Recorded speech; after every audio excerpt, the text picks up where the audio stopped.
Prvý septembrový víkend sa naša obec ponorila do atmosféry radosti a vďaky.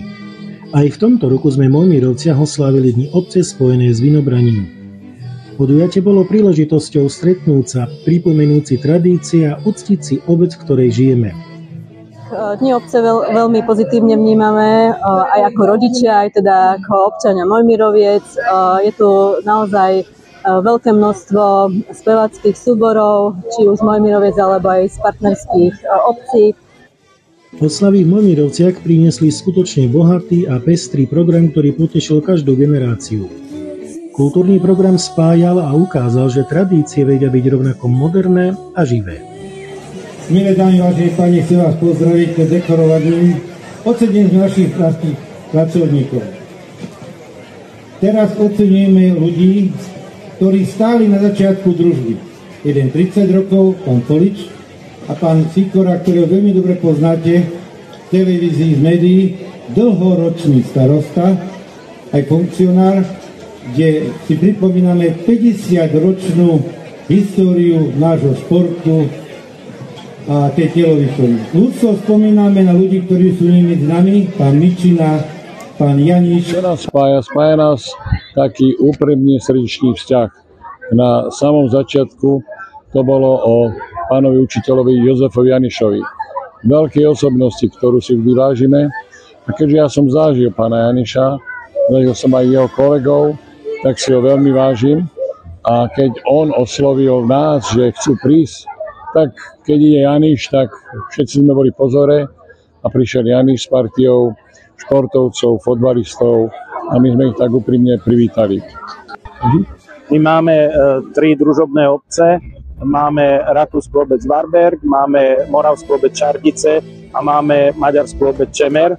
Takže všetky tieto družby si vážime, pretože tá spolupráca je dobrá a ja sa teším, že aj obec Štrba je tá priateľská družba na vysokej úrovni. Ale naozaj to poteší, keď prídeš medzi svojich ľudí, keď si podáš ruku, keď sme sa stretli s tými chlapmi, ktorí spievali v Štrbe, s pánom starostom. To ocenenie vlastne sme dostali dvaja. Ja za 50 rokov spolupráce pri vzniku toho vzťahu medzi telovýchovnými jednotami, no a pán starosta z Rakúska za 30 rokov spolupráce. Takže je to naozaj významné ocenenie nás dvoch, že si to uvedomili a že nás takýmto spôsobom uctili. Tieto oslavy priniesli to najdôležitejšie – príležitosť stretnúť sa. Dni obce sú každoročným sviatkom, ktorý spája priateľov a známych. Jeden rok vaši k našim a druhý rok naši k vašim. Takže takto sme sa menili, utvrdzovali sa vzťahy medzi ľuďmi, nielen medzi fotbalistami, ale aj medzi rodinami. Potom nielen medzi rodinami ako manželky, ale aj deti. A takto to tako pokračovalo svojím spôsobom. Keď sme sa stretli pred rokmi s pánom starostom súčasným, tak sme si vymenili svoje názory, no a zdá sa, že sa nás zbližuje a že budeme ďalej sa snažiť pokračovať v tom vzťahu. Oslavy v Mojmírovciach opäť potvrdili silu priateľstva a partnerstva.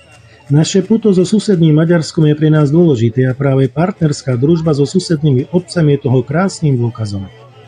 Keď sa stal Martin Pálka starostou, tak ešte táto spolupráca sa zlepšila. Oslavy však neboli len o hudbe a tanci. Sprievodným podujatím, ktoré potešilo nielen oči, ale aj dušu, bola výstava ovocia a zeleniny. Nachádzame sa na obecnom úrade v našej obci Mojmírovce, kde sme v spolupráci s obecným úradom pripravili výstavu ovocia, zeleniny a kvetov. Tohto roku bol veľmi zložitý rok z hľadiska pestovania, jednak z hľadiska počasia, jednak z hľadiska chorôb a škodcov. Aj naši záhradkári svojimi postupmi sa dopracovali ku krásnym plodom našich záhrad, ktoré tu vystavujú, či sú to jablčka, či sú to hrušky, z hľadiska ovocia, netradičné ovocie, alebo krásne rajčiny, krásne papriky, krásne ďalšie veci ako cibulka, mrkvička a tak ďalej. A tešíme sa z obrovského záujmu, ktorý naši občania majú, pretože si prišli pozrieť tieto nádherné plody a túto nádhernú expozíciu. Pri tejto príležitosti každoročne robíme aj výstavu, kde naše žiačky zo základnej školy robia krásne aranžmány a máme z nich veľkú radosť.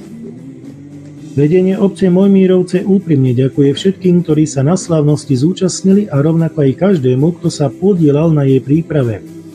Jedinečný víkend plný radosti sme zažili vďaka úsiliu a nadšeniu organizátorov, umelcov, dobrovoľníkov a sponzorov. Práve toto je dôkaz, že naša obec je silná a výnimočná.